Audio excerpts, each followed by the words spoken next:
আজ বানাবো মজাদার কাঁচা কলার কোপ্তাকারি। কলা সিদ্ধ করে ছিলে নিয়েছি, ভালো করে ম্যাশ করে নিব।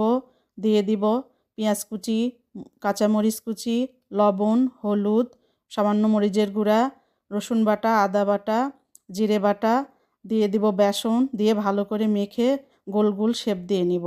এভাবে সবগুলো গোল গোল শেপ করে তৈরি করে নিব। হয়ে গেছে। তেলে সবগুলো দিয়ে লাল লাল করে সুন্দর করে উল্টে পাল্টে ভেজে তুলে নিব। এভাবে ভেজে নিতে হবে। ওই তেলে দিয়ে দিব পেঁয়াজ কুচি, পেঁয়াজ বাদামি কালার করে ভেজে নিব। আদা রসুন বাটা, পোস্ত বাটা, টমেটো বাটা দিয়ে দিব, লবণ, হলুদ, মরিচ দিয়ে ভালো করে মশলাটা কষিয়ে নিব।